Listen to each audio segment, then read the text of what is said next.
All right. Welcome back, fellows. So we were talking about the merger of the different problematic princely states. ने कुछ cover कर लिए थे. Last one remaining was Kashmir. Kashmir में situation क्या था? On the 15th of August 1947, it was neither part of India nor part of Pakistan.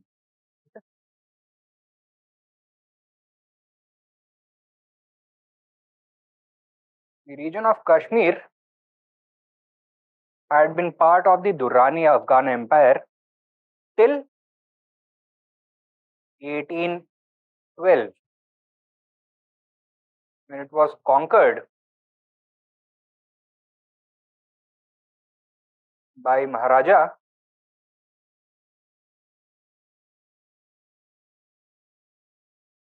Ranjit Singh.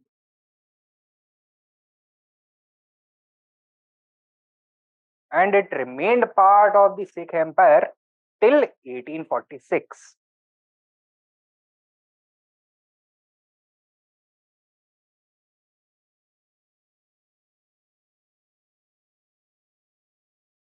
When, following the Sikh defeat to the British in the First Anglo-Sikh War, through the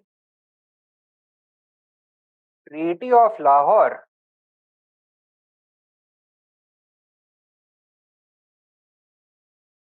the British demanded a war indemnity of 1.5 crore rupees.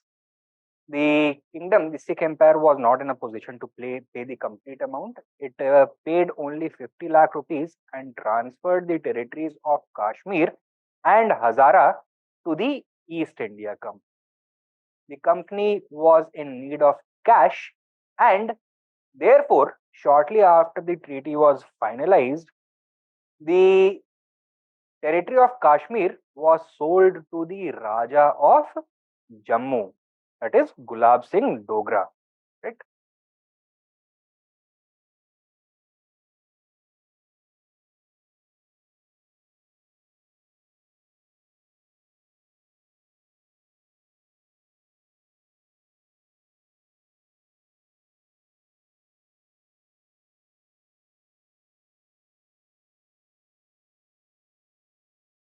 And it was one of the successors of Gulab Singh Dogra who was the Maharaja of Kashmir at the time of independence. कौन? Maharaja Hari Singh. Now, while the ruler himself was Hindu, the majority of his subject population was Muslim. And he did not want to join either India or Pakistan. He wanted to remain independent. Because of the strategic importance of Kashmir for both countries, for both India as well as Pakistan, Kashmir became a special case, right? Where the Maharaja was able to extract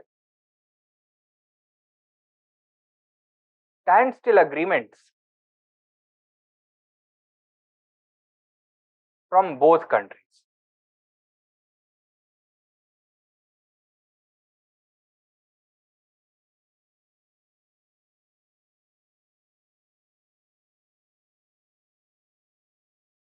Okay? Without having to sign the instrument of accession. Give me 1 second. Huh?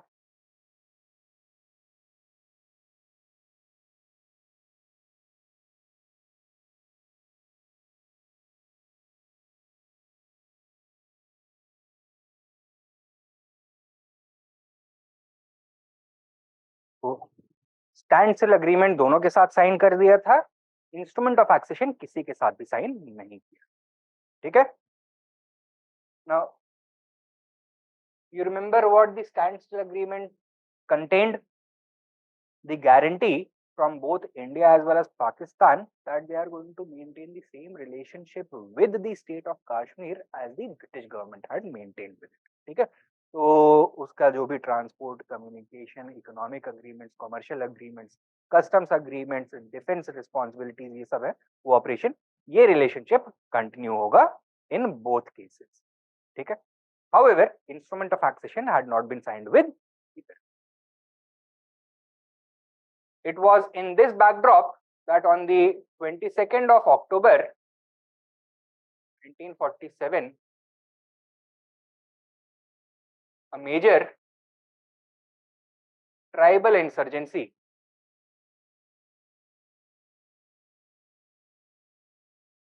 began in Kashmir. Who were these tribals? These were actually Pakistan Army regulars who had pulled off their uniforms, taken off their uniforms and taken over tribal garb. They were claiming that they were tribals from the Pashtun dominated regions of the adjoining northwest frontier province. और इन्होंने क्या करना शुरू किया? They started marching towards Srinagar, the capital, while at the same time burning the entire Kashmir valley and occupying it. Okay? In a panicked state, the Maharaja Hari Singh, he approached Nehru. Nehru से क्या बोला?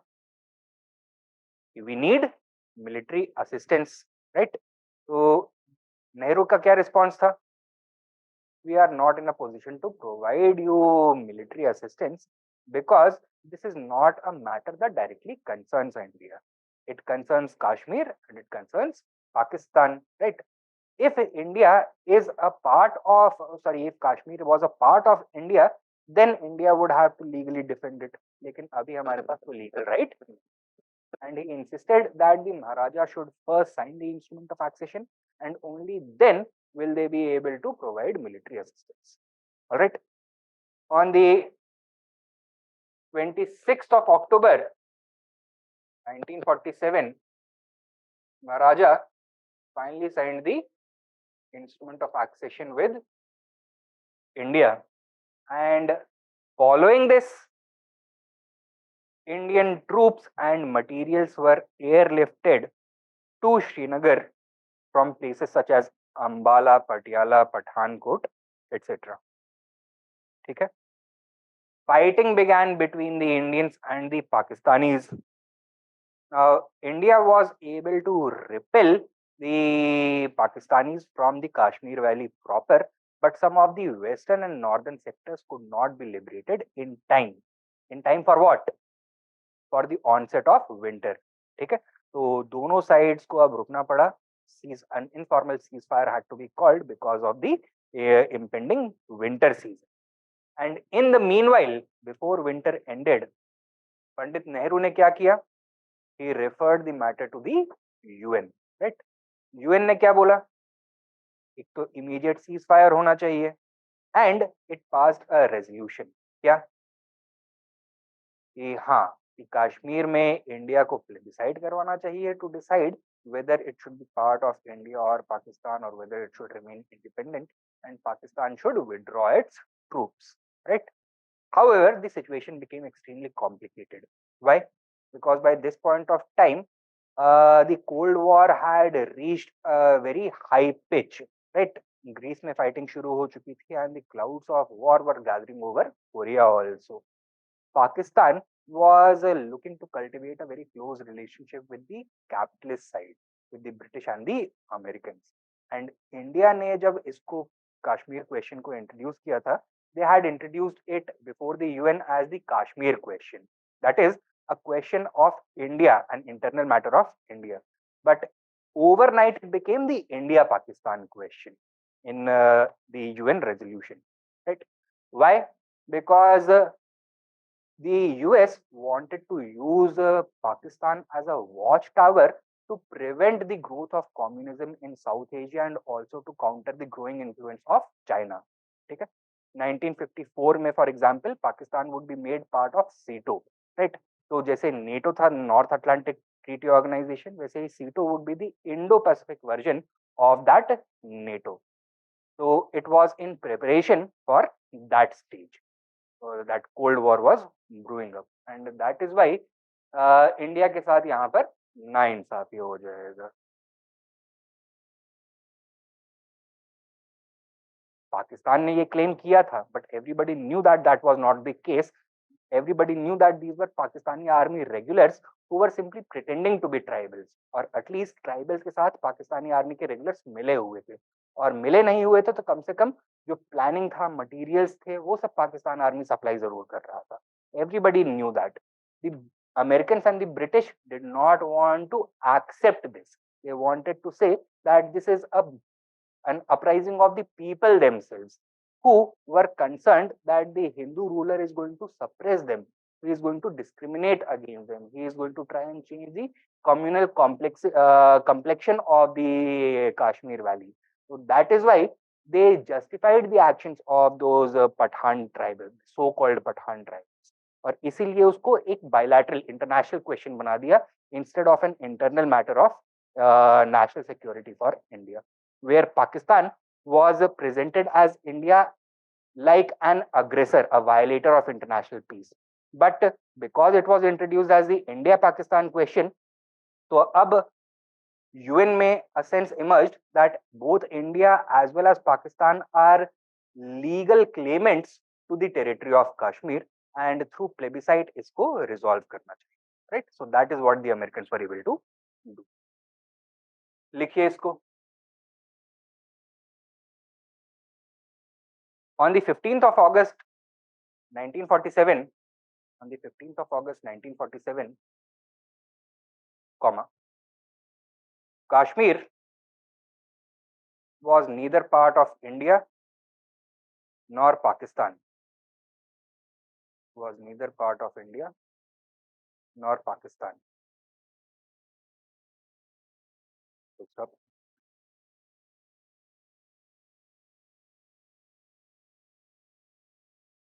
Next point. Its ruler, Maharaja Ranjit Singh,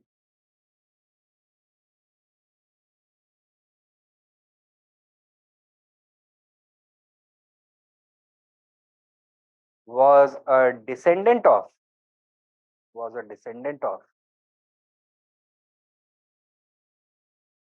Maharaja Hari Singh. Ranjit Singh Hari Singh. Maharaja Hari Singh was a descendant of Gulab Singh Dogra,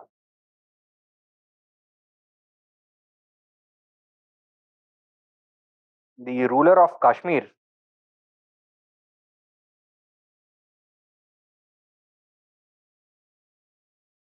who had purchased Kashmir from the East India Company,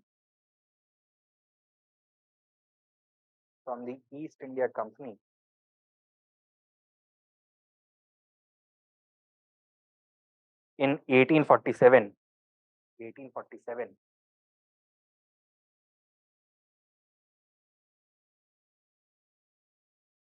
After its victory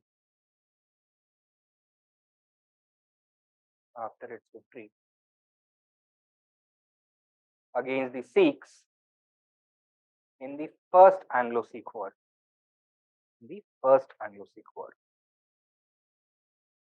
Against the Sikhs in the first Anglo-Sikh War.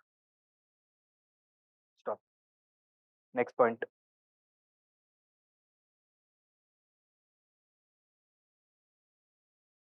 Both India and Pakistan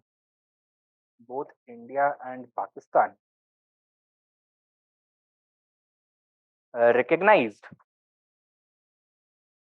the strategic importance of Kashmir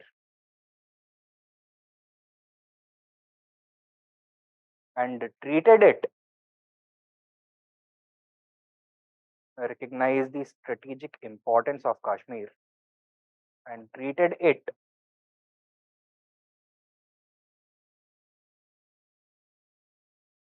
as a special case.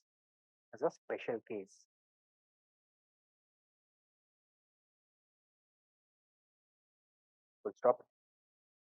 Next point. Hari Singh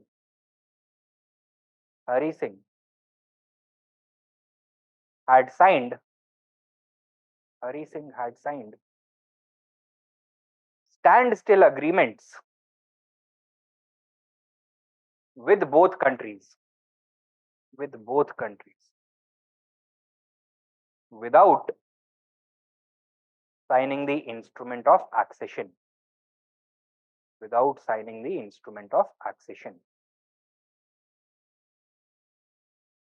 Full stop. Next point. Sardar Patel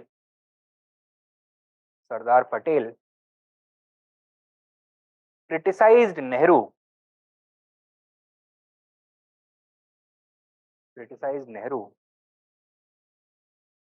for not insisting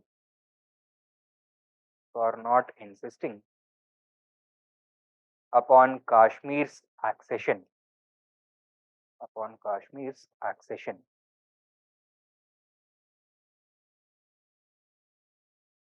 Full stop. Nehru का क्या justification था कि बिना instrument of accession के क्यों standstill agreement sign कर लिया?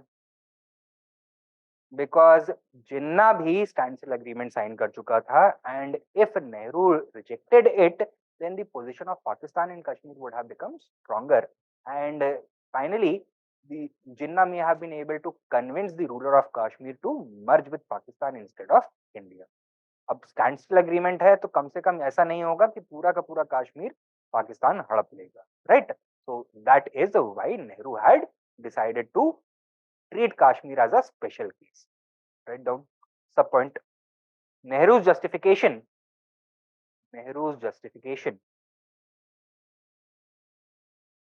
was that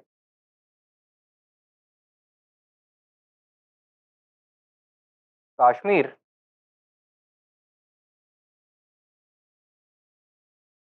may have acceded to Pakistan if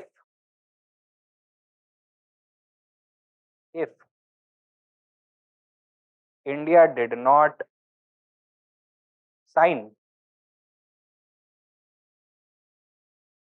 the standstill agreement.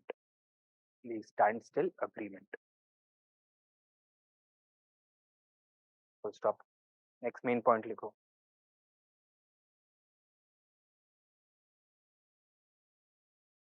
22nd October 1947.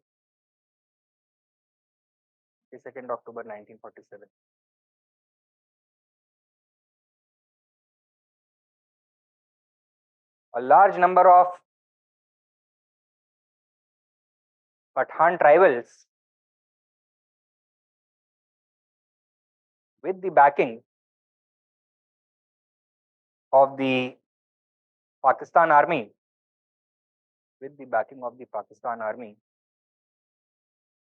invaded Kashmir.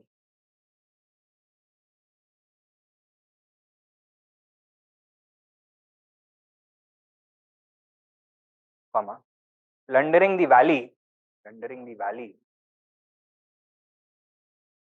targeting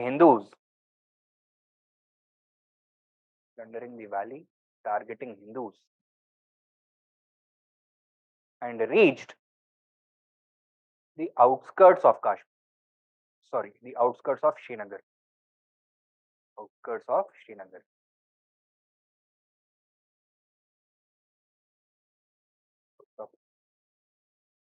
The panicked Maharaja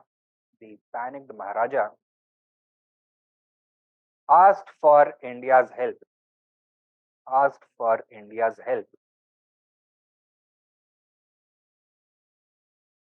Full stop.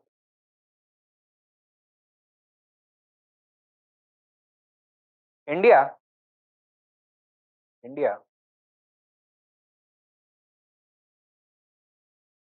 in turn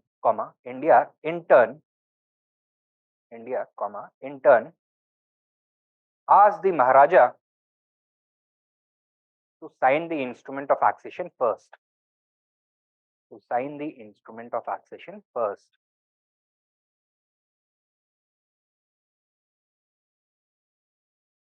Full stop.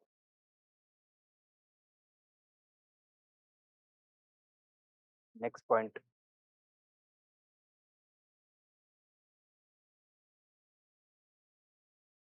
26th October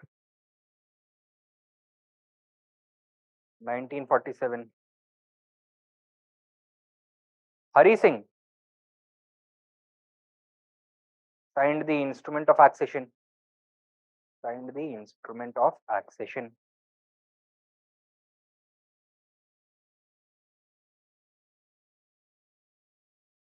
Full stop. And Indian troops were airlifted to Srinagar.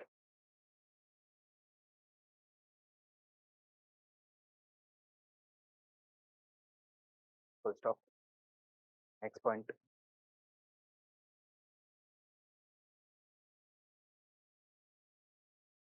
They repelled the Pakistani troops in pitched battles.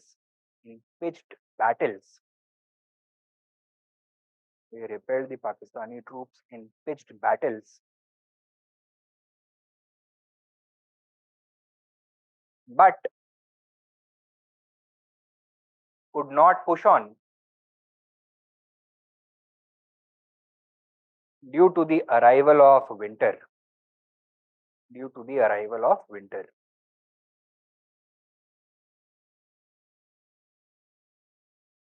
Stop.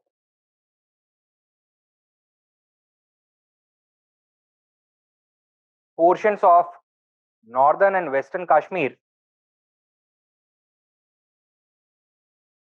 remained under Pakistani occupation. Remained under Pakistani occupation. Full stop. Next point.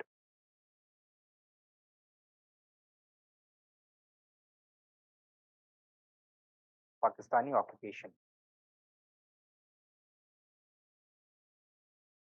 Next point. A ceasefire was declared. A ceasefire was declared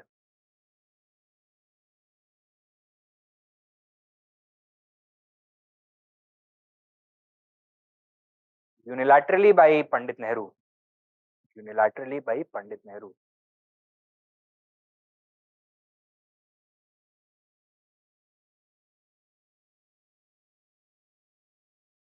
And the Kashmir question was referred to the UN. To the UN. Stop.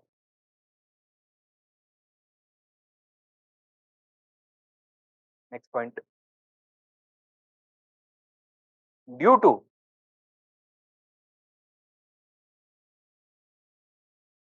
the emerging Cold War, the emerging Cold War bloc politics, comma, under the influence of American and British diplomats,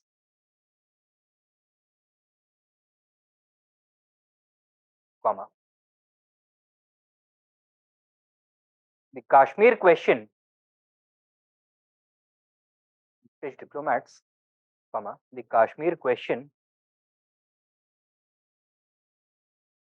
became the India-Pakistan question overnight. Became the India-Pakistan question overnight. Full stop.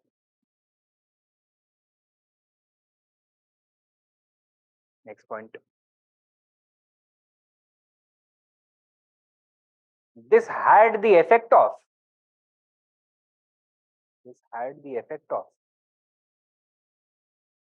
legitimizing Pakistan's claim to Kashmir.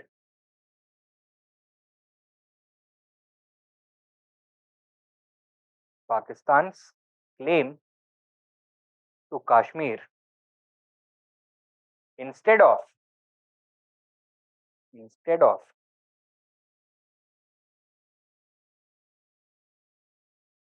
viewing Pakistan as the aggressor,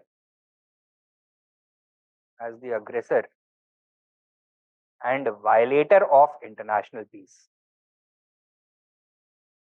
Violator of international peace. Full stop. Next point. In 1951,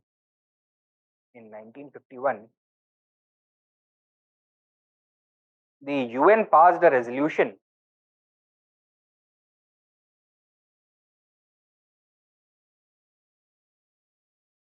asking Pakistan to withdraw its army and India to conduct a plebiscite. India to conduct a plebiscite.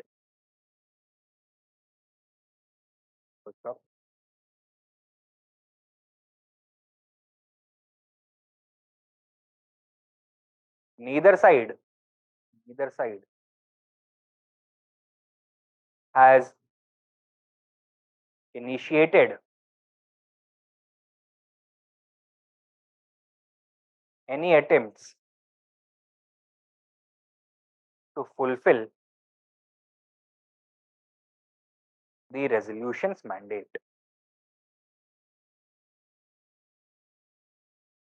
Why? Pakistani क्या बोलते हैं? पहले plebiscite होना चाहिए, उसके बाद army हटेगी. और Indians क्या बोलते हैं? पहले आर्मी हटाओ, उसके बाद प्लेबिसाइट होगा. Right? So neither of the sides is ready to take the first step, and this has been one of the most problematic issues that has persisted since the time of independence. Right?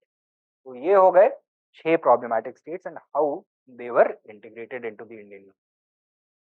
Now finally, conclusion of the integration procedure.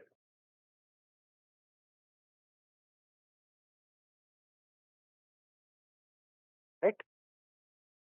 So देखो, the princely states had been politically integrated into the Indian Union, but there were several differences between the former princely states and the other proper British Indian provinces. So integration remained incomplete. Why? Because of the special privileges and powers enjoyed by the princely states, because of the loose nature of the federation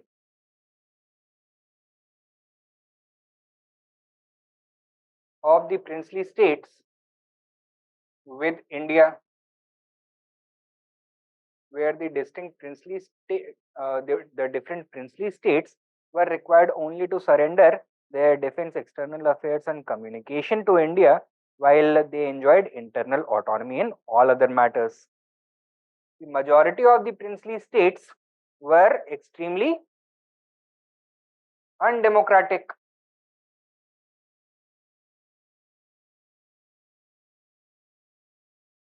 Monarchical and feudal in their forms. Okay?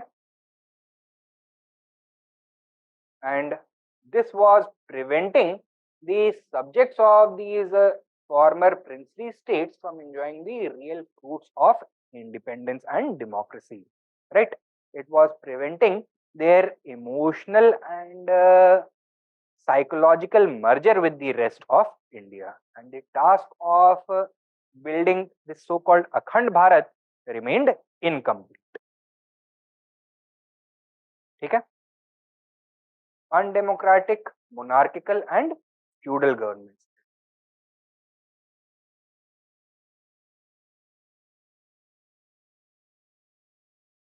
Right, अब क्या चाहिए था? Now a multi step process was initiated to undo the distinct status of these former princely states। ये कैसे किया जाएगा? सबसे पहला स्टेप क्या होगा इसमें? मर्जर। ठीक है, that means instead of single princely states having individual relations with the government of India, princely states of a particular region would be merged into a separate grouping of princely states. So, princely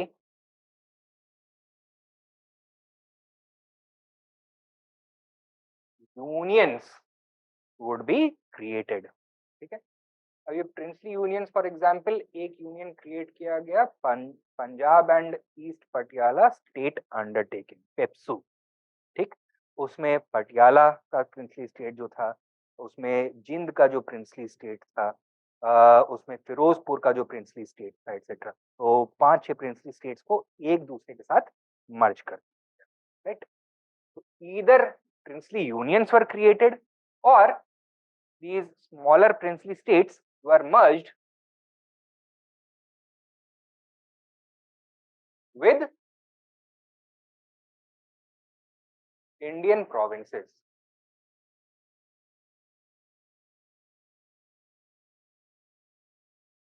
ठीक है, now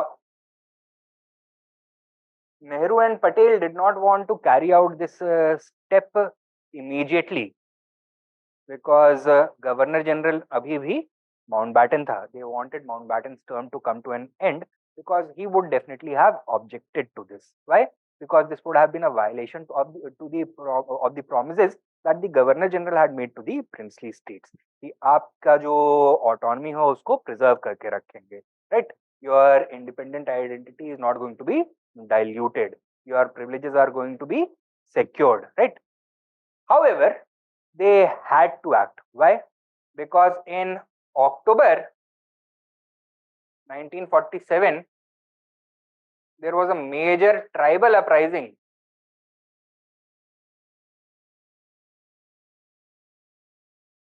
in central India।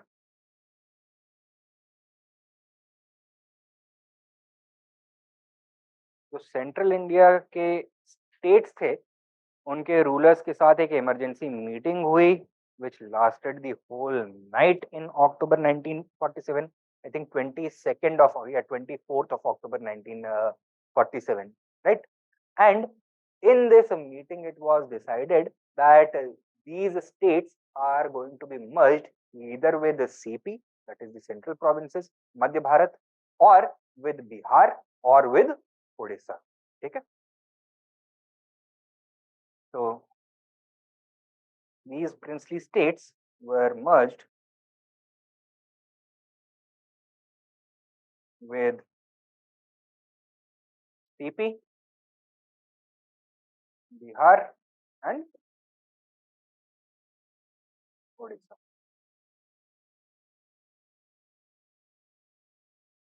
ठीक है,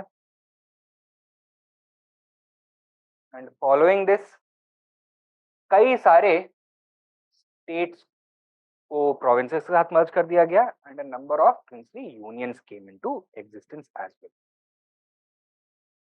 next step was incorporation and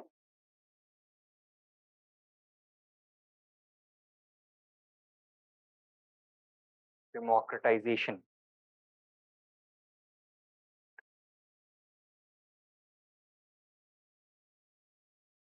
कैसे किया गया इसको? a list of the different federating units of India was inserted into the Indian Constitution, right? इस समय किस तरह के यूनिट्स हैं? दो तरह के, कौन कौन से? एक इंडियन स्टेट्स और दूसरे यूनियन टेरिटरीज, बट इनिशियली चार तरह के स्टेट्स, राइट? पार्ट ए,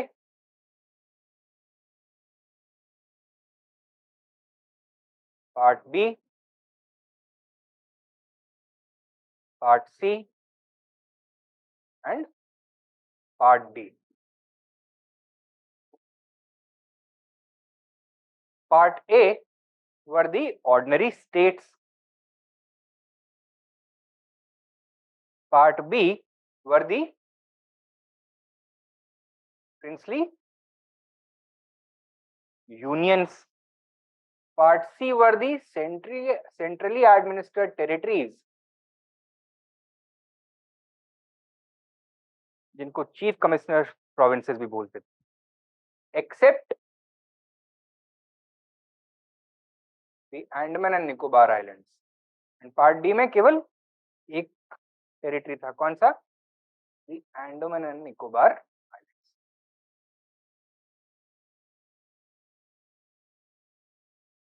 ठीक है.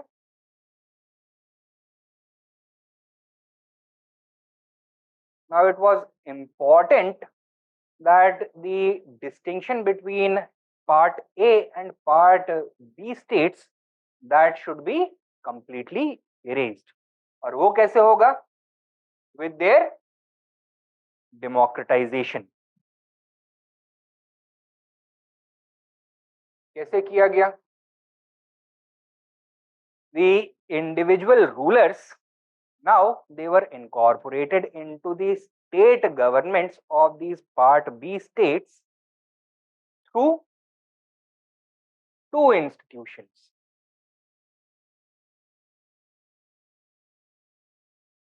Raj Pramukh and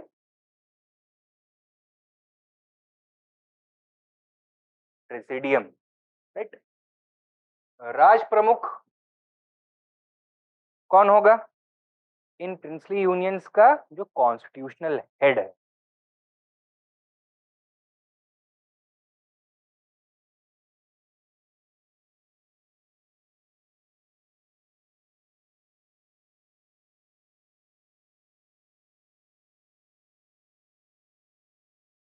ठीक. एंड प्रेसिडियम क्या होगा?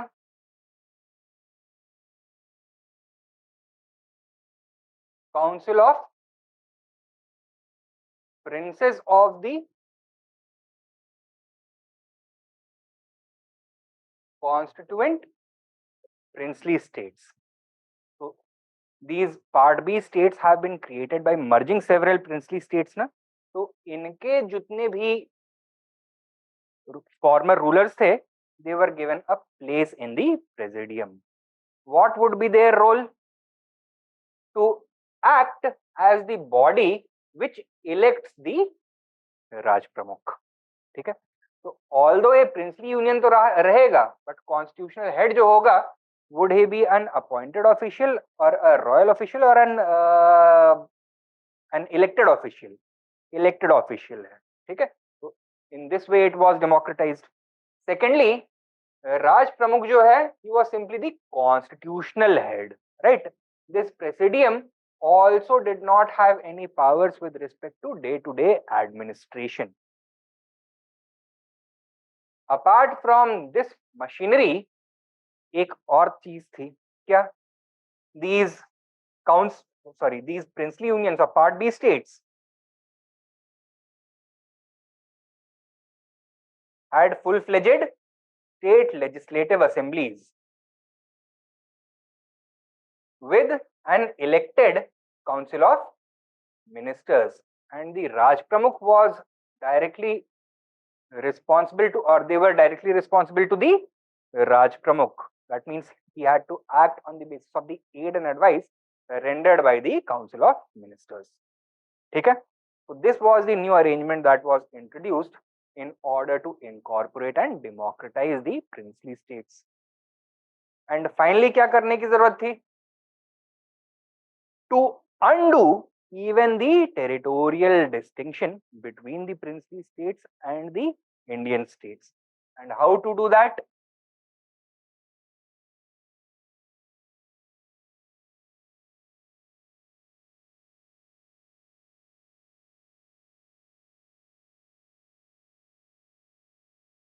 इसने क्या किया?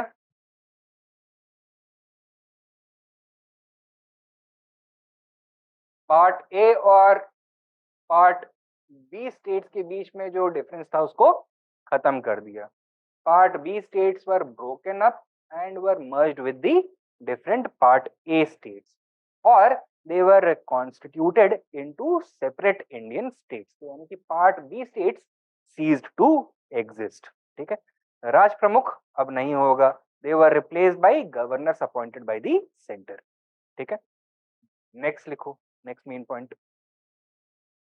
Through the States Reorganization Act 1956, through the States Reorganization Act 1946, States Reorganization Act SRA 1956, the distinction between Part A and Part B states, the distinction between Part A and Part B states was removed. Part A and Part B states was removed, and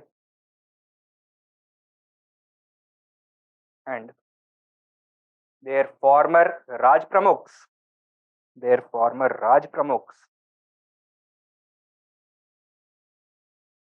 were replaced by centrally appointed governors.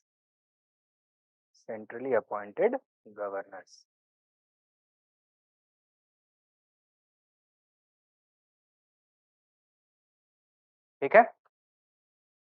So that is how the process of integration was concluded. Right? And finally क्या देखना है हमको?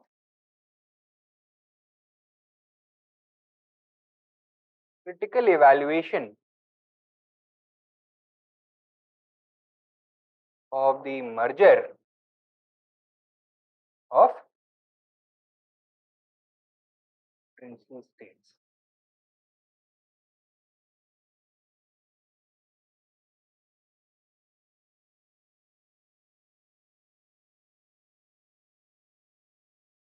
Pros and cons देखना है. Right? Pros: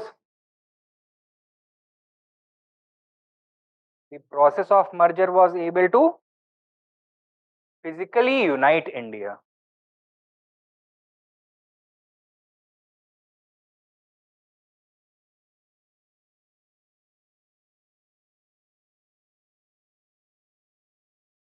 Process of merger was able to physically unify India. Next, it was able to preserve India's economic integration.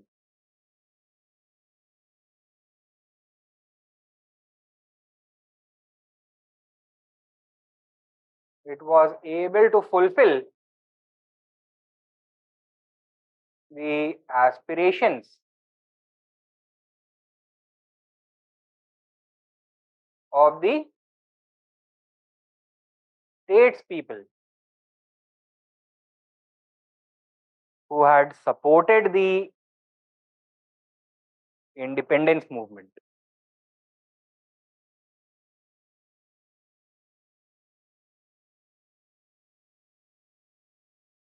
It allowed India to emerge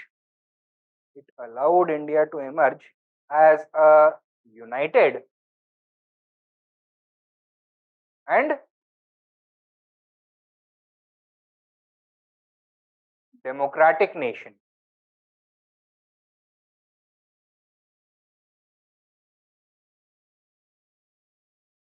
And represented the completion of India's political modernization. India's political modernization.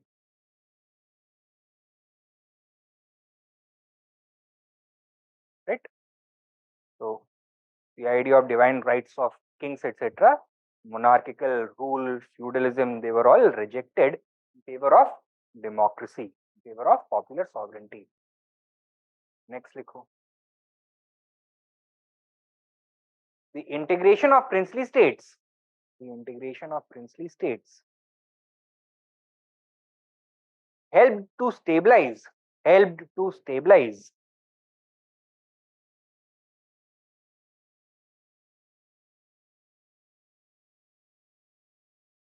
India's borders. Right?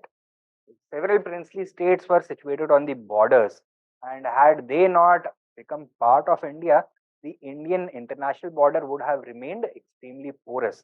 क्योंकि इनके साथ तो standstill agreement होता, right?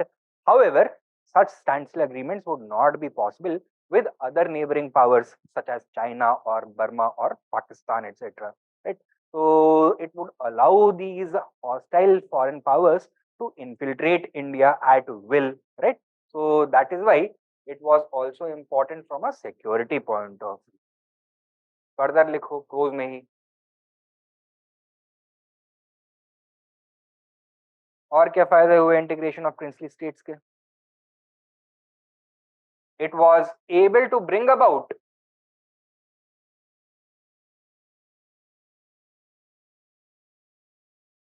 The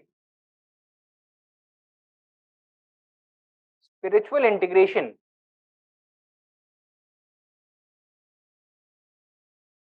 of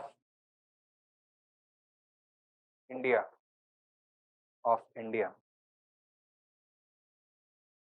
Now see, had the princely states not been integrated, merged and democratized, there would have continued to exist two different kinds of India. And without this, the integration of India, the emergence of a united India would have remained incomplete. India would have continued to fight within itself, right? Rather than think about progress, rather than think about the future.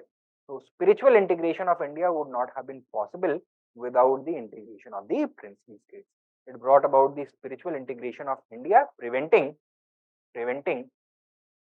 perpetual internal strife, preventing perpetual internal strife.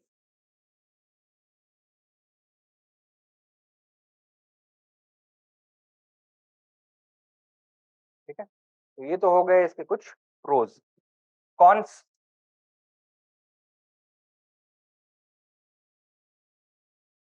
बताइए. Some mistakes, strategic mistakes were made which delayed or disrupted the process of integration. The process of integration.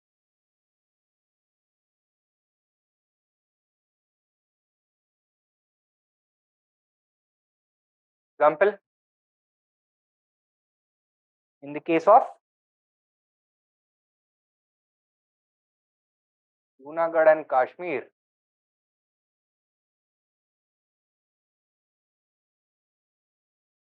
क्या हुआ? India should have insisted upon the validity of the principle of geographical proximity only, right? It should not have called for plebiscite in the case of Junagadh. क्यों? Because Jinnah would later use the excuse that plebiscite is a valid means of accession. He would use this for Kashmir. Okay? Write down. In the case of Junagadh and Kashmir, India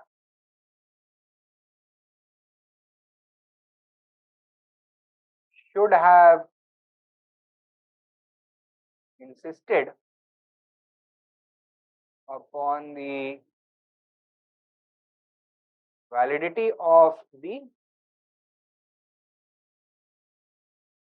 principle of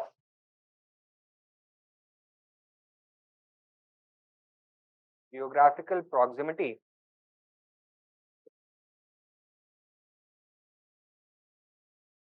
alone.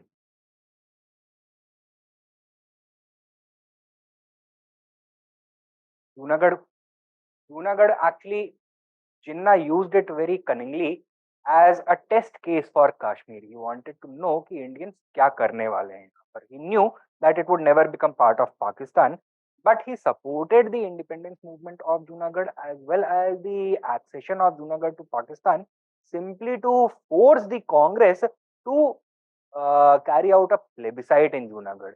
क्योंकि अगर जूनागढ़ में plebiscite हो रहा है तो कश्मीर में भी plebiscite बाद में करवा सकते हैं, उसकी मांग हो सकती है. एंड जिस तरह से Junagadh was a Hindu majority province with a Muslim ruler, वैसे ही Kashmir was the opposite case, a Muslim majority province with a Hindu ruler. That case Kashmir would have joined Pakistan. Right. तो ये India should have insisted upon the validity of the geographical principle of geographical proximity alone instead of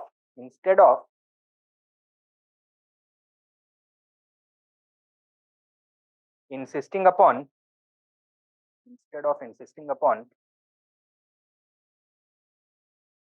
plebiscite.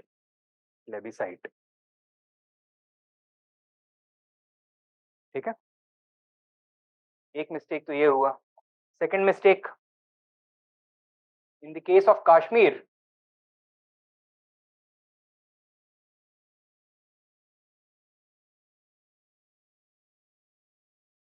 a major flaw was made by treating it as a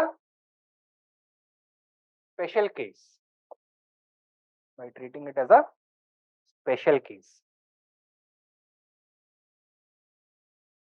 ठीक है. कश्मीर का situation अगर आप objectively देखो तो it was similar to the situation of Jodhpur. ठीक. जिस तरह से जोधपुर को डील किया था उसी तरह से कश्मीर को भी डील करना चाहिए था. India should have remained firm that standstill agreement would be possible only if Kashmir signs a standstill agreement with India. ठीक है. However, to treat Kashmir as a special case was a strategic mistake. Why? Because it allowed Kashmir to sign simultaneous standstill agreements with both India as well as Pakistan. And that gave an inroad into Kashmir to Pakistan that they required. ठीक है. Write down. A major क्या लिखा है? In Kashmir, a major flaw was as a special case. Full stop. India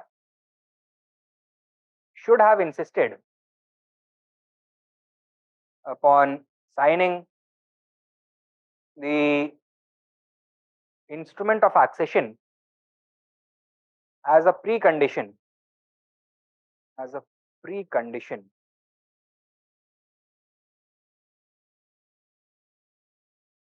to any standstill agreement.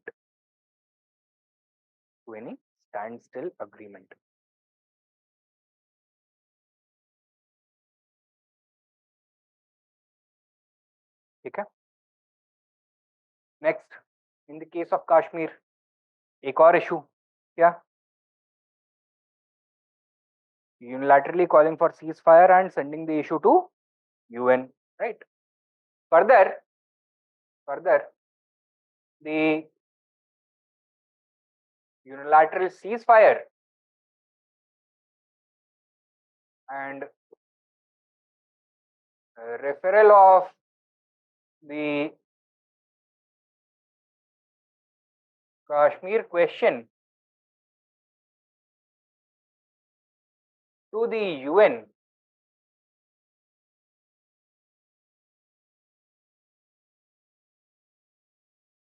may be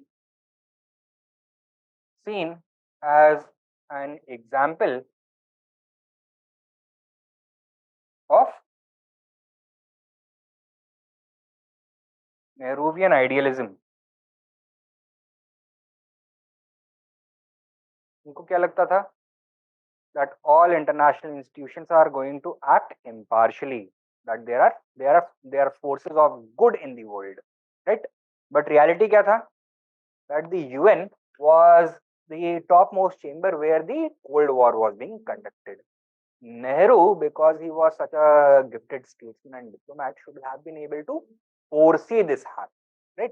This would have prevented him. कुछ लोग ऐसा भी बोलते हैं that अगर पटेल के हाथ में होती पावर तो he would never have made this mistake, right?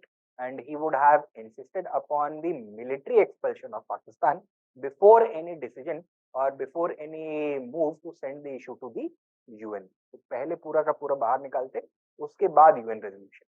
So in so far as sending the resolution to UN, Nehru को आप justify कर सकते हो that UN was a new institution and Nehru was regarded as one of the leading internationalists of his age.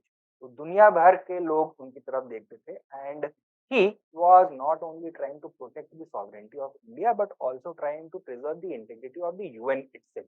That is why he had called for the ceasefire.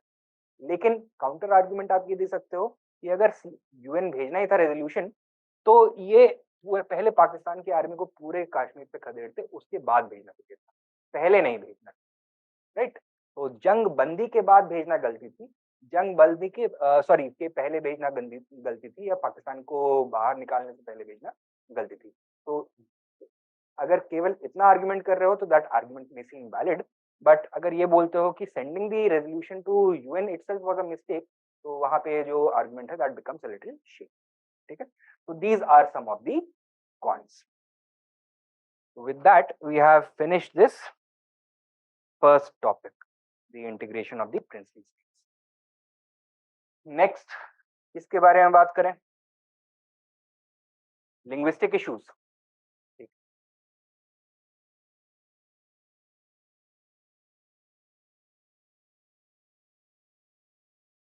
Linguistic issues में भी दो issues हैं. First is the issue of national language, the second is the issue of reorganisation of the Indian states on the basis of language.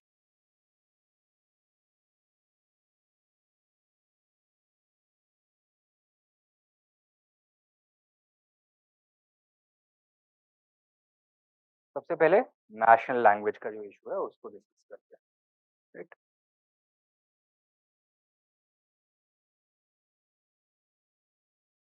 First of all background.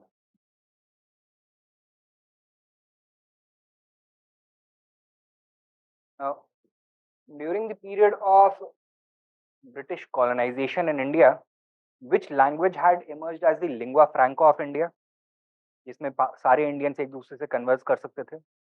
It was English. English emerged as the lingua franca of Indians. But could it ever have emerged as the lingua franca of all Indians? No. Why? Because the vast majority of Indians had no access to English education. About 88% of Indians were illiterate at the time of independence and did not know one word of English from the other. और जो 12% बचे हुए थे उसमें से भी करीब केवल आधों को ही अंग्रेजी आती थी. So it was a lingua franca of Indians, but only of elite Indians. ठीक है, जिनके पास वेस्टर्न एजुकेशन का प्रिविलेज था. And therefore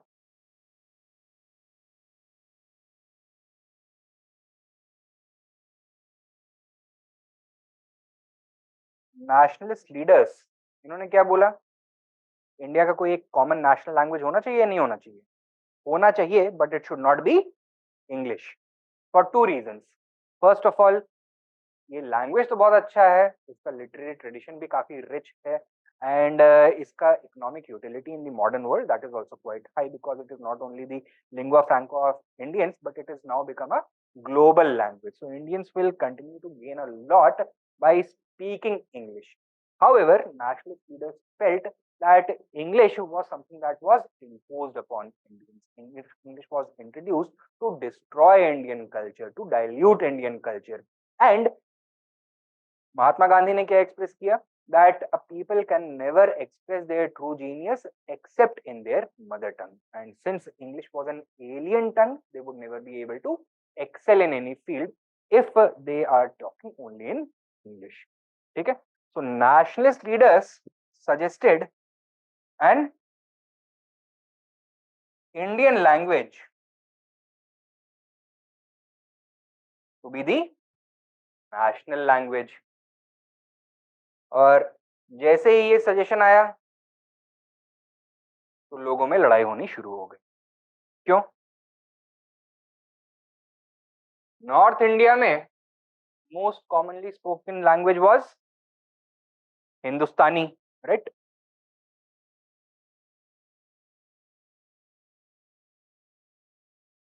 that was an Urdu Hindi hybrid. Hindustani बोलते थे इसको. It was written both in the Farsi script, in the Arabic script as well as the Devanagari script. It had words borrowed from Sanskrit as well as Arabic and Persian. So hybridized language था which was spoken in a large part of India, not only in the Hindi belt of Punjab to Bengal, but also in other places such as Western India, Gujarat में, Bombay province में, central provinces में, then even parts of present day Andhra Pradesh, Telangana, Karnataka, यहाँ तक के लोग इसको समझ सकते थे. ठीक है. So Hindustani was suggested. However, there was another group which suggested that कोई एक common national language नहीं होना चाहिए. Who were they? They were the Tamil speakers, right? Tamil belt में क्या बोला कि regional languages should continue to act as the official languages, with English acting as the medium of administration, medium of official communication between the center and the states. तो उन्होंने बोला English ever, Hindi never, right? तो हिंदुस्तानी और regional languages का debate यहाँ से शुरू हो जाता है. देन ये होते होते आता है partition, and along with partition Urdu was claimed by Pakistan as its own language, and this distanced some of the purest Hindi speakers. उन्होंने क्या बोला कि हिंदुस्तानी अब हमें acceptable नहीं है, especially if it is written in the Arabic script or the Farsi script. What do we now want? Hindi, written only in the Devanagari script. Urdu was the Arabized version of Hindustani and Hindi was the Sanskritized version of Hindustani. उसमें से उर्दू के जितने भी शब्द थे उसको हटा दिया गया था और उर्दू में हिंदी के जितने भी वर्ड्स थे उनको हटा दिया गया था. That was the difference, right? Now, as soon as people from the Hindi belt raised this demand that Hindi should emerge as the national language in the Constituent Assembly, not only did leaders from the Tamil belt almost rebel, but also people from the representatives from other non Hindi speaking region, जो कि हिंदुस्तानी तो जहाँ पे बोली जाती थी लेकिन हिंदी नहीं बोली जाती थी. फॉर एग्जाम्पल डेक्कन में हो गया, या फिर हैदराबाद स्टेट में हो गया, या फिर कर्नाटका वाले रीजन में हो गया, एटसेट्रा. तो वहाँ वहाँ पे भी एक मुहिम चली कि we are not going to accept Hindi. तो this is the background of this entire issue. लिख लीजिए पहले background.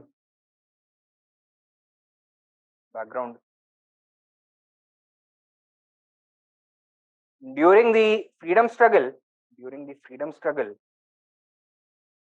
comma, leaders such as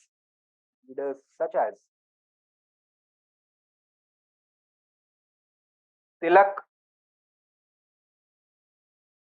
Gandhi, Nehru, Patel,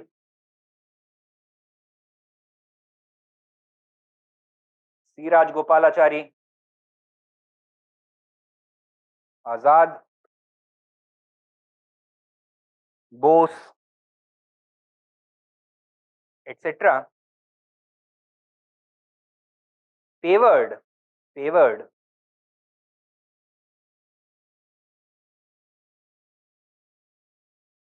Hindustani, Hindustani in either Devanagari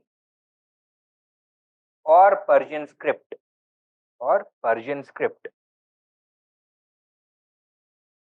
to emerge as the national language of India. To emerge as the national language of next point.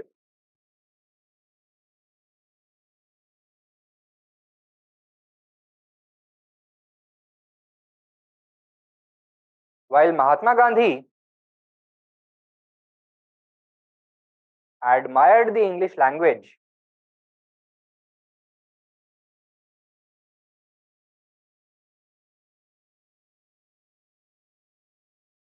and appreciated its importance in the modern world,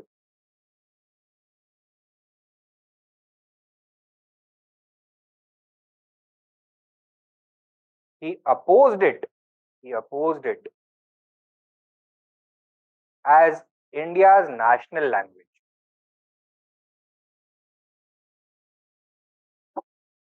As India's national language. Due to its foreign origin. Due to its foreign origin.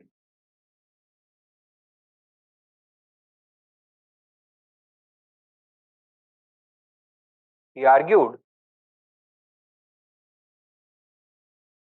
that it was a symbol of colonial rule and declared that the true genius of a person can be expressed only in their mother tongue. Only in their mother tongue.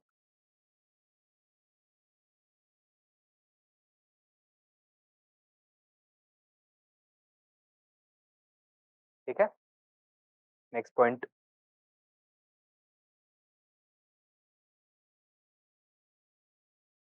Since 1925,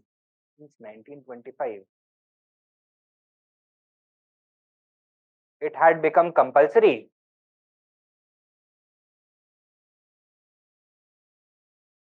for the provincial Congress committees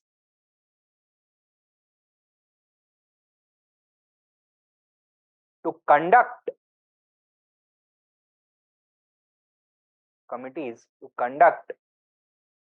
their activities in which language? No, not Hindi. In the regional languages. You remember, provincial Congress committees first established by the new constitution introduced in 1920, which had called for the linguistic organization of the provincial Congress committee. तो उसका purpose यही था कि linguistically contiguous regions को एक political representation मिला. And since 1925, it had become compulsory for them to conduct all their sessions and other activities, administrative work in the regional languages. ठीक है, क्या लिखा आपने? Activities, to conduct their activities in the regional languages.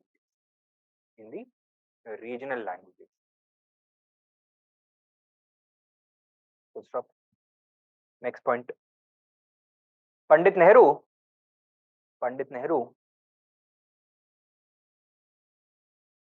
also assured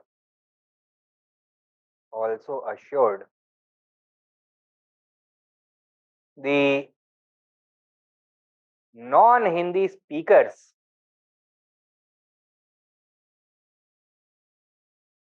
that Hindi would never be imposed upon them, would never be imposed upon them by destroying their own vernaculars, by destroying their own vernaculars. ठीक है, तो promise क्या था कि हिंदुस्तानी is going to be spread to the non-Hindi speaking regions, but not at the cost of the local vernacular regional languages. Both are going to be given equal opportunity to flourish. ठीक है, next point लिखो. However, the issue of national language was communalized.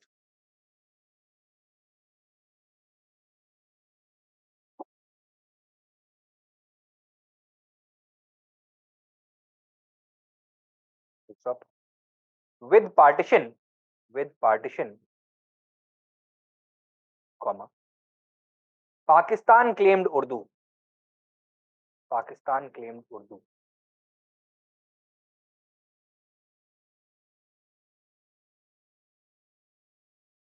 And Hindi was deliberately Sanskritized. Hindi was deliberately Sanskritized.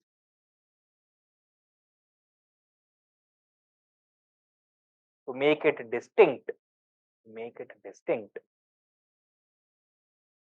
from Urdu. Full stop. The changing vocabulary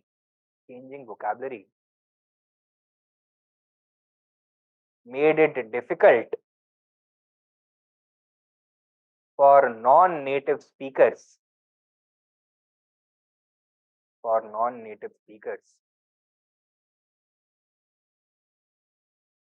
to understand.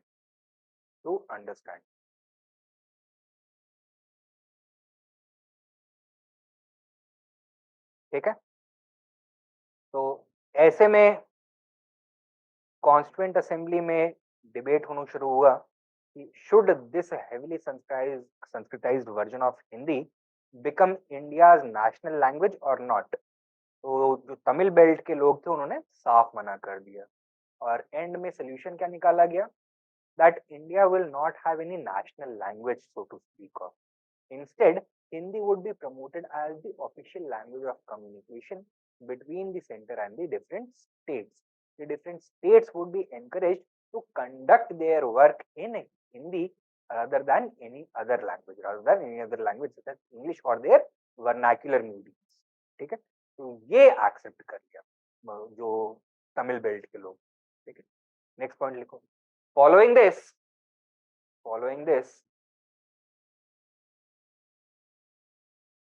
comma, a compromise was reached.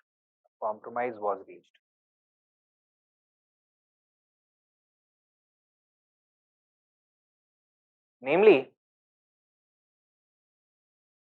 that Hindi would not become India's national language.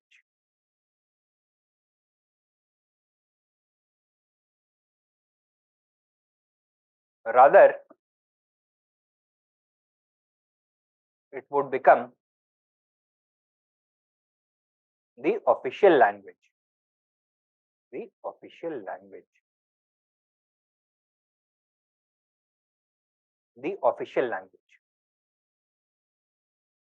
That is, the administrative language of the central and state governments.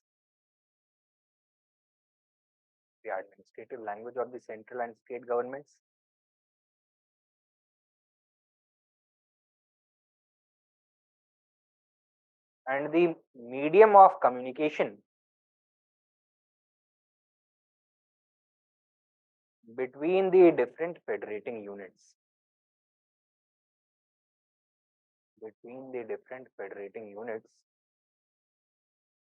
And the center. different federating units and the center. ठीक है, तो national language नहीं बनेगा लेकिन एक official language की तरह emerge होगा। ऑलराइट, अब इसके बाद एक और डिबेट शुरू होगा, क्या?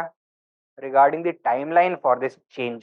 जो हिंदी स्पीकर्स होंगे वो क्या बोलेंगे, तो तुरंत इंप्लीमेंट करना चाहिए, और जो नॉन हिंदी स्पीकर्स होंगे वो क्या बोलेंगे कि डिले करना चाहिए, time should be given for the people of South India and other non Hindi speaking regions to prepare for this change. तो डिलेड इंट्रोडक्शन होना चाहिए एंड अल्टीमेटली एक डेडलाइन सेट किया जाए। ठीक है, तो नेक्स्ट हेडिंग दो, deadline. Deadline set by the Constituent Assembly. Set by the Constituent Assembly.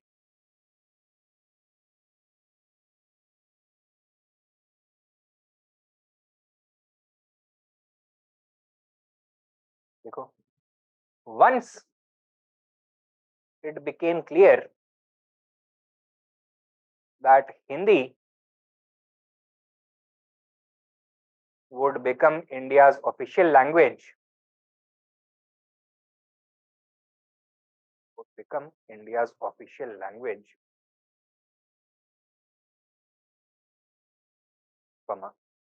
a debate emerged within the Constituent Assembly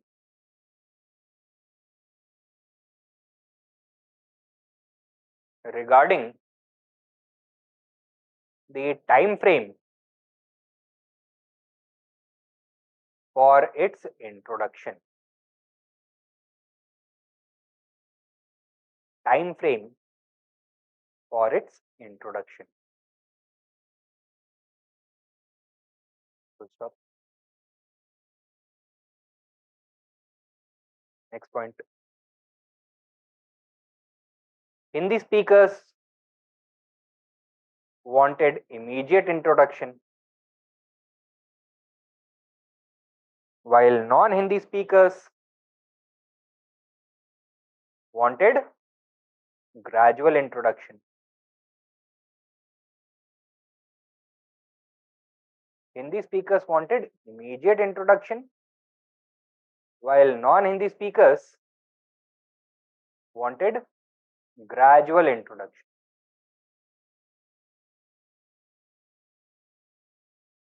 Next point. Ultimately, a 15-year deadline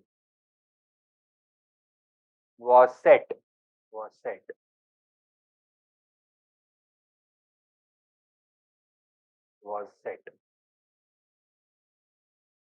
Full stop. Non-Hindi speakers were given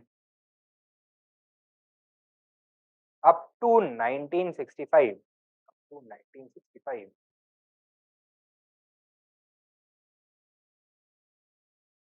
to adopt Hindi.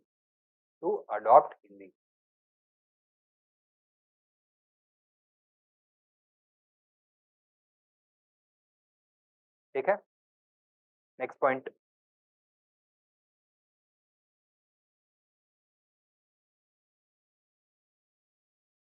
The Constitution also provided for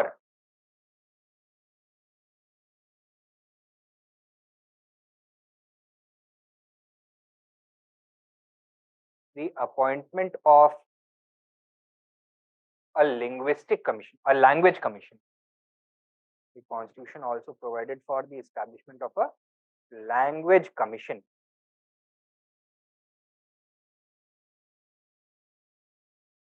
to study the feasibility of introducing Hindi. Study the feasibility of introducing Hindi. Full stop. इसने अपना study कब submit किया? 1956 में. It submitted its report in 1956 क्या recommend किया? That Hindi should begin progressively replacing English in the official work at all levels. ठीक है? And recommended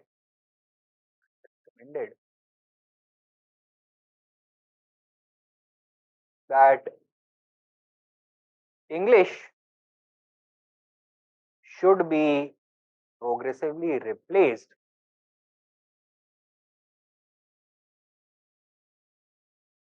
by Hindi.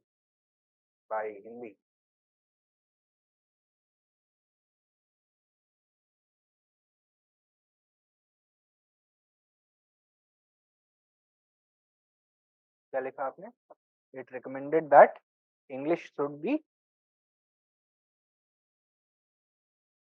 by Hindi and the process should be completed by 1965. And the process should be completed by 1965. ठीक है? Now, as soon as this report was published, what was the reaction of the non-Hindi speakers? They were extremely angry because they considered that it was not the time to progressively start replacing English with Hindi. People of South India were not ready. Next point likho. This resulted in heavy opposition from the Tamil belt.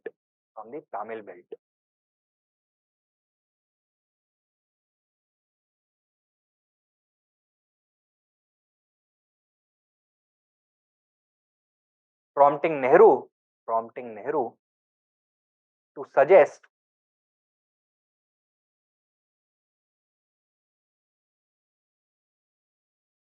that English would continue to be used as an associate official language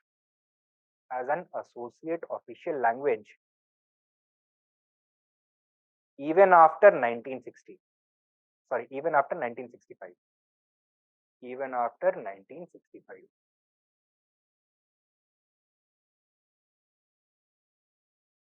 ठीक है? Next point लिखो.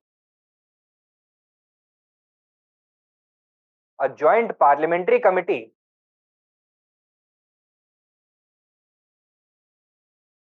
also approved of this compromise.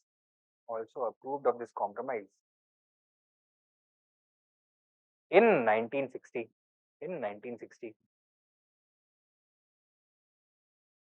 क्या compromise?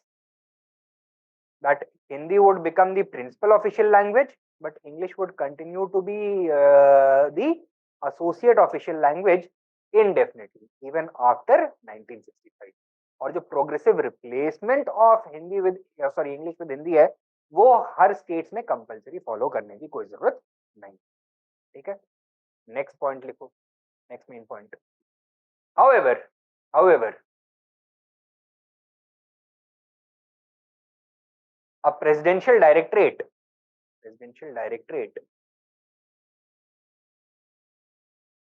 in April 1960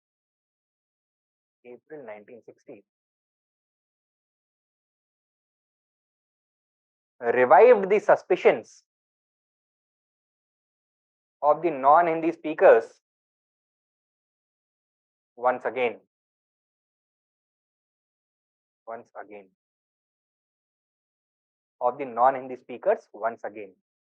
Suspicions of the non-Hindi speakers once again. क्या किया इस presidential order ने? It set up the Central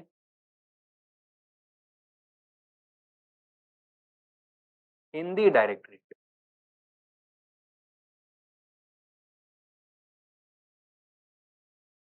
which started to actively promote Hindi in the provinces.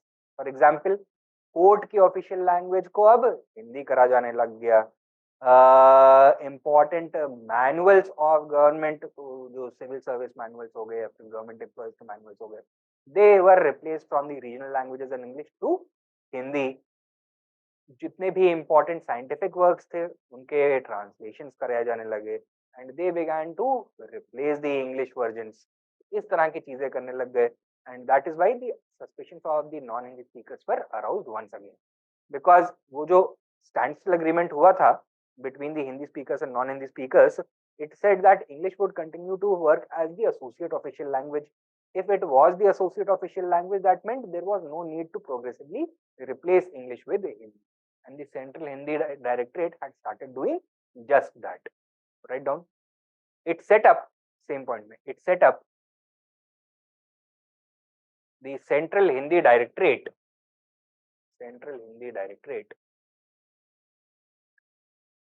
which began carrying out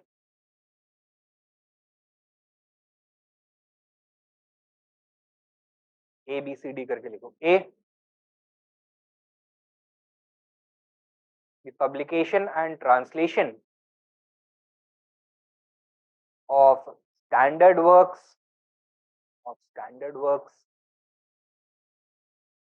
translation of standard works of medicine, law, and administration in Hindi. B, promoting the use of Hindi in courts,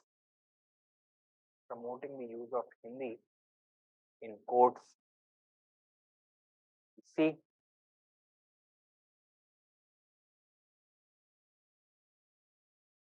giving compulsory Hindi training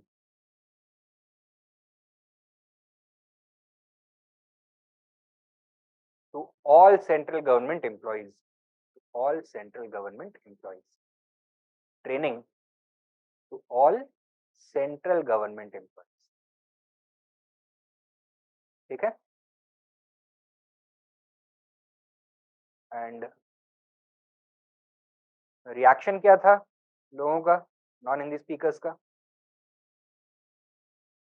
They began almost rebelling. So write down next point, main point लिखो। The Tamil Belt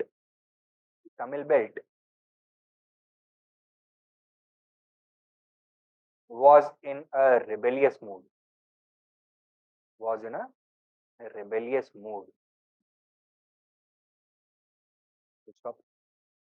Major demonstrations were organized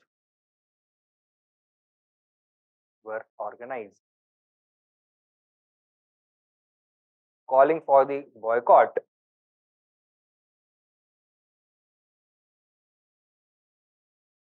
of the Central Hindi Directorate.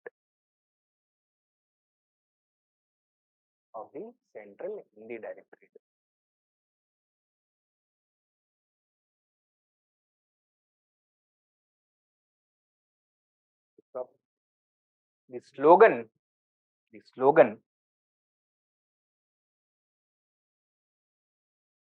English ever, Hindi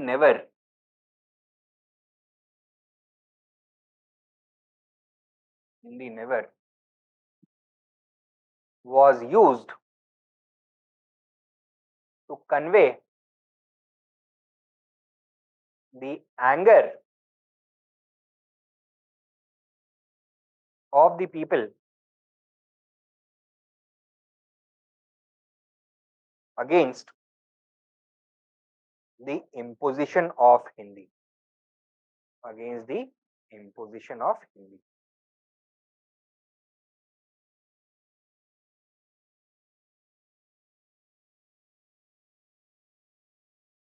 Okay? And now the center had to respond in some way because this issue had become a major threat to the integrity and unity of India. कैसे respond किया? इन 1963, under नेहरू's leadership, the parliament enacted the official languages act. Official languages act in 1963, under the leadership of Pandit Nehru, the parliament enacted the official languages act.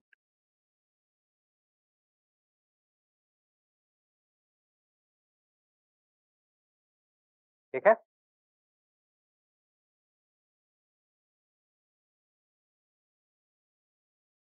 Main purpose क्या था इसका? To win back the confidence of the people of South India. And कैसे होगा वो? By removing the constitutional deadline of 15 years. ठीक है, right down. It's main objective, सब point में लिख दो. It's main objective was to regain the trust of South India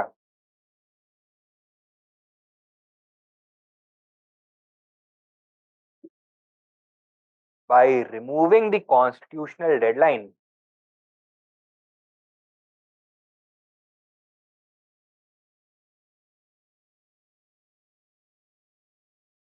and providing for the continued use of English,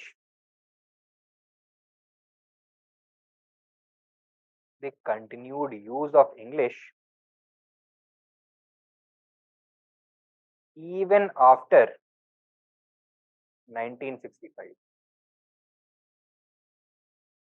English even after 1965.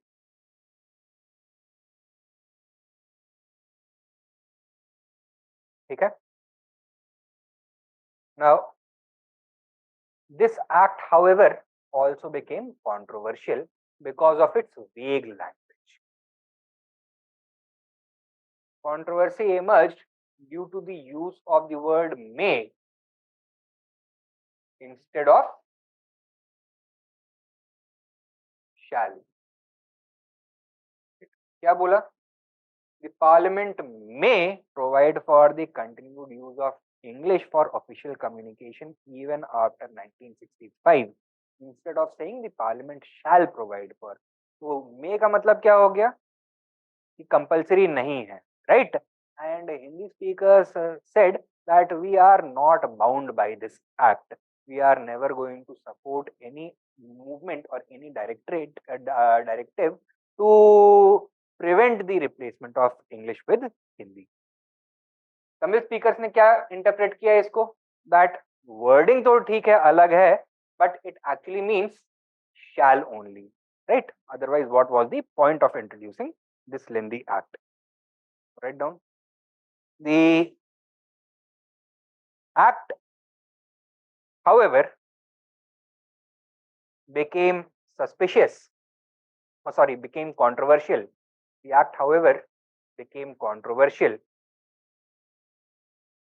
due to the use of the term may instead of shall.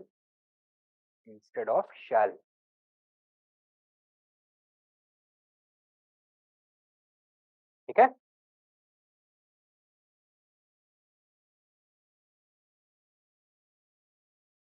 And while Pandit Nehru tried to reassure the people of South India that he is not going to impose Hindi and remove English forcibly, they were not ready to believe it. Why? Because the Hindi speaking members of Nehru's own cabinet were not ready to support him in this.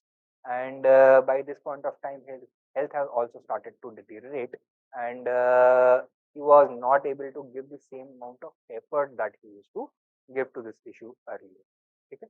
So there was an atmosphere of uncertainty at the time of Nehru's death. Next main point likho. At the time of Pandit Nehru's death,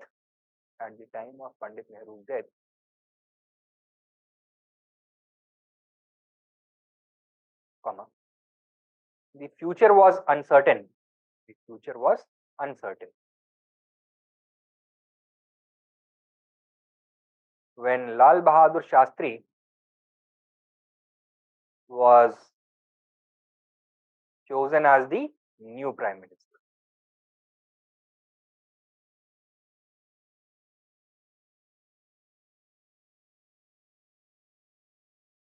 And Shastri जी किसके supporter होंगे?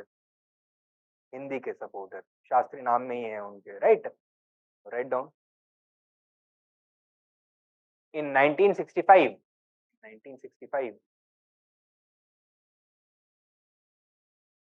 comma, Shastri's government introduced Hindi as a compulsory subject for what? For all UPSC exams. For all UPSC exams. ठीक है? How did the non-Hindi speakers view it? As a direct attack on their linguistic autonomy. Because now any civil service candidates would first have to learn Hindi before they could take the exam, before they could appear in the civil services exam. Write down. This resulted in, next point, this resulted in widespread protests and riots. Widespread protests and riots. Full stop. Next point. Some students even committed self-immolation. Some students even committed self-immolation. And two prominent Tamil ministers resigned from their cabinet positions. Resigned from their cabinet positions.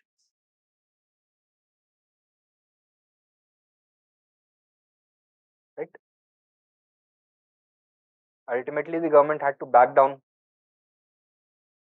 and tell the people of South India that Hindi is not going to be imposed. Do you think that Lal Bahadur Shastri was the best ambassador for this? No, because he was seen as the enemy in this equation, and a new face was needed. People of South India were closer to the Gandhi Nehru family. They had trusted the former Prime Minister Pandit Nehru. So अब किसको भेजा जाएगा? Indira Gandhi को, his daughter and the then Information and Broadcasting Minister. Next point लिखो. The Shastri government, main point, the Shastri government was forced to back down and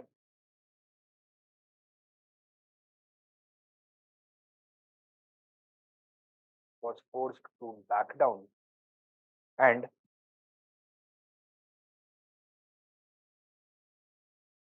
Indira Gandhi, the then Minister for Information and Broadcasting, was sent to Madras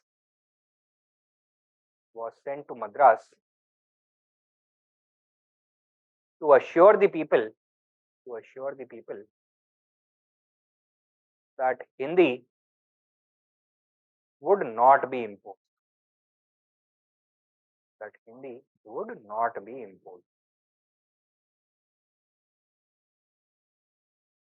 ठीक है?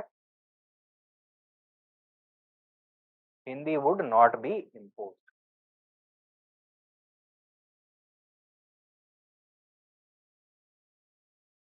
तो अभी तक क्या क्या देखा है हमने? कॉन्स्टिट्यूशनली क्या क्या चीजें, क्या क्या डेवलपमेंट्स हुए हैं? First of all 1960 Joint Parliamentary Committee gave its approval to Nehru's formula?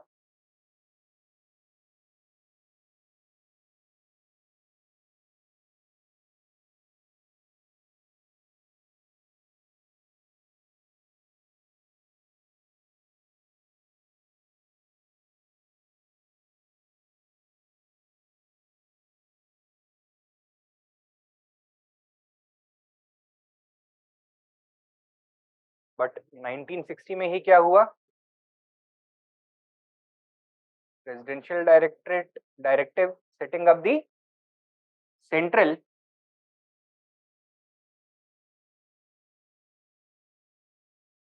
Hindi directorate,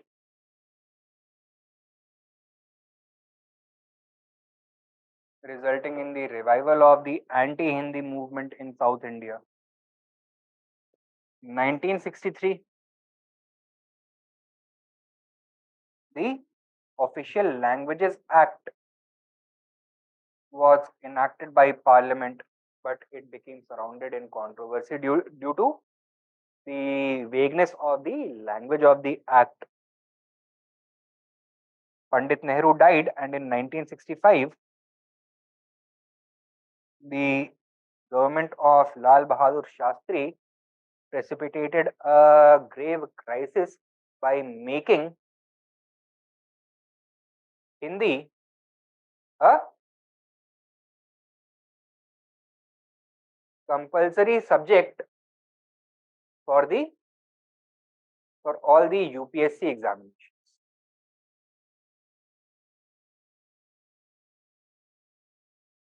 Finally, Indira Gandhi had to be sent in order to diffuse the situation. Okay? Now, Lal Bahadur Shastri also died, and in 1967, who became the next Prime Minister? Indira Gandhi.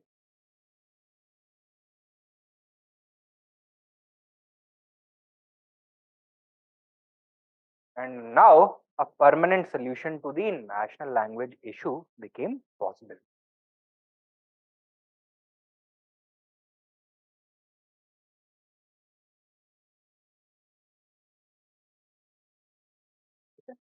Give this heading 1967 permanent solution.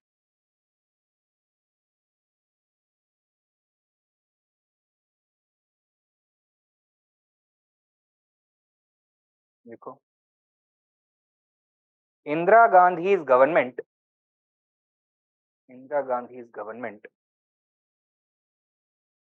introduced an amendment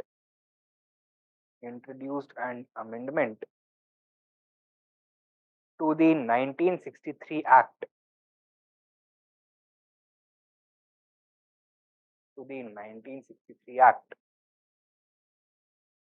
Which provided a constructive solution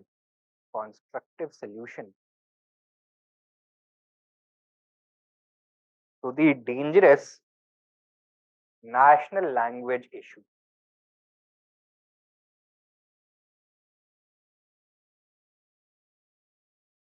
So,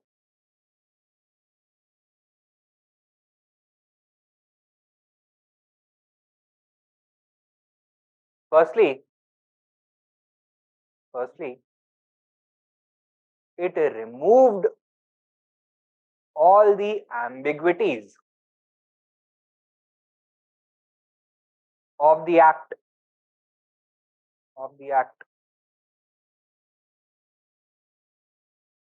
Full stop.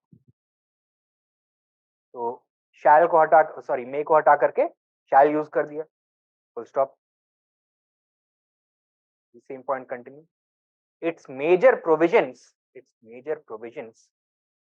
were as follows.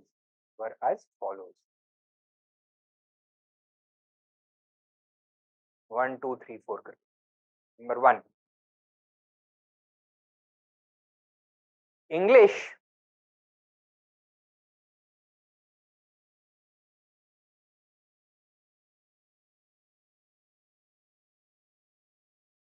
would continue as the associate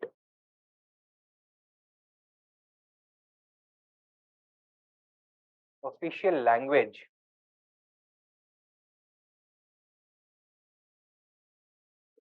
as the associate official language. Number 2,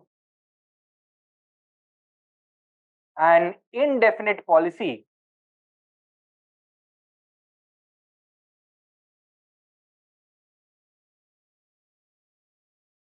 of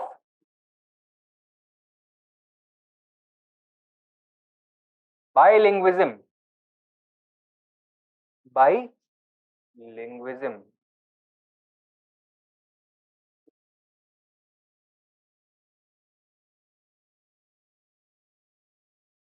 would be adopted.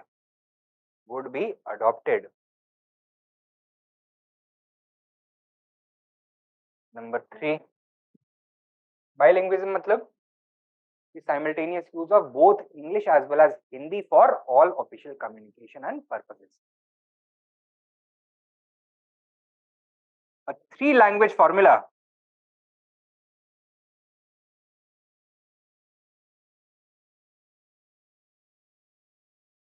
was proposed for which purpose? For education.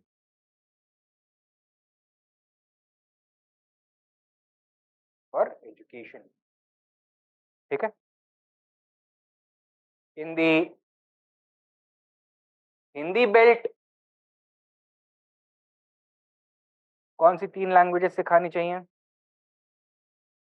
Hindi, English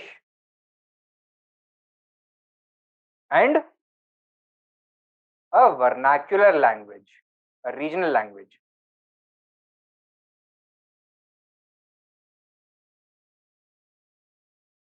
Preferably one of the South Indian languages.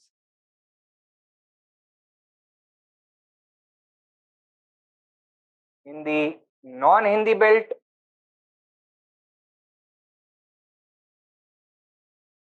which languages? Hindi, English and the local vernacular language.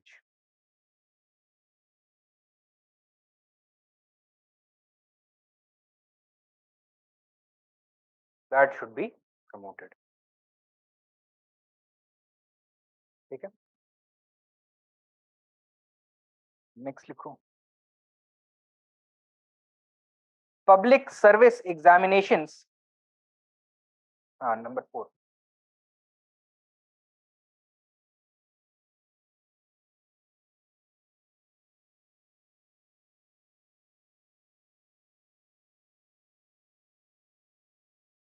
यहाँ पे क्या arrangement होगा? could be attempted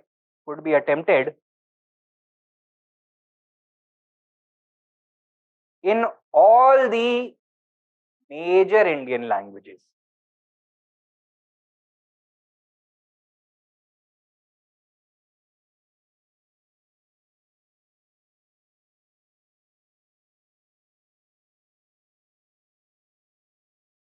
That is Hindi or English or any other major regional language.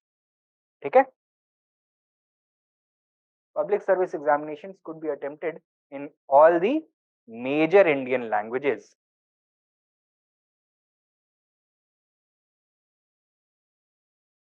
But the candidates would also have to prove their proficiency in some languages. कौन कौन से? In English वो सबको compulsory होगा. In Hindi for the Hindi speakers and in the regional language for the non-Hindi speakers. ठीक है. Further continue. However, same point में public service examinations का ये. Candidates would have to prove their proficiency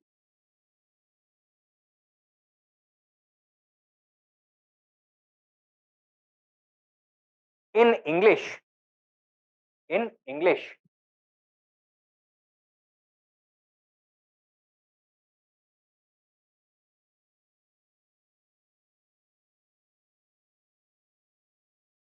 And Hindi for the Hindi speakers, and English alone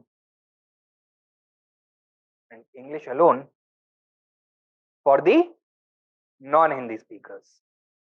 For the non-Hindi speakers.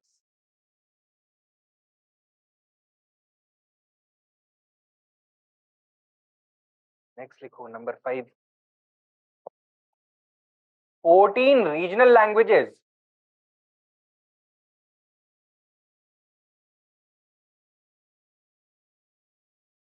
were inserted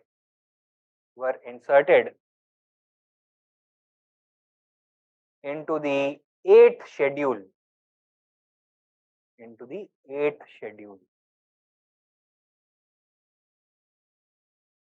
कौन सी languages हैं ये? These are the 8th schedule. क्या है constitution का? Official languages. ठीक है, so these are the major Indian languages which were recognized as official languages into the 8th schedule of the Indian Constitution.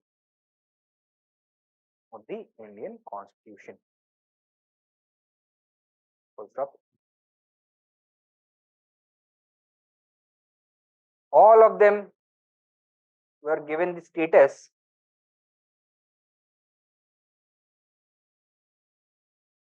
of official regional languages.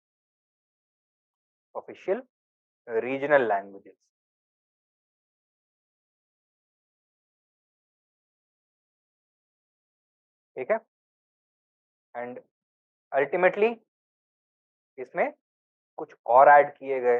How many more? 8 more were added later. और presently schedule में कितने हैं? 22. ठीक है, later 8 more languages were added to this schedule.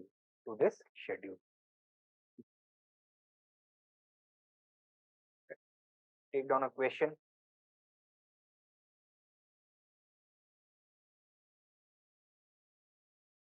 Shed light on the national language issue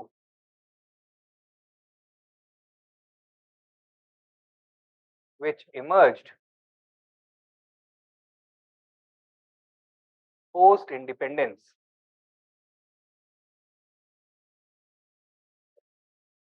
Stop. What were the challenges it created and how was it resolved?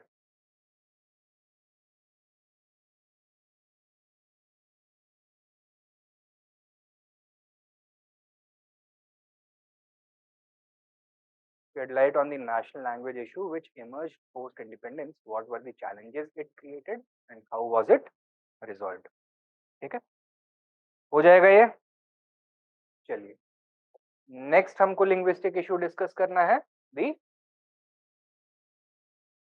Linguistic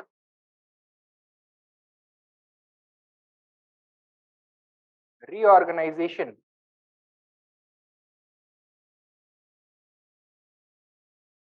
of the states.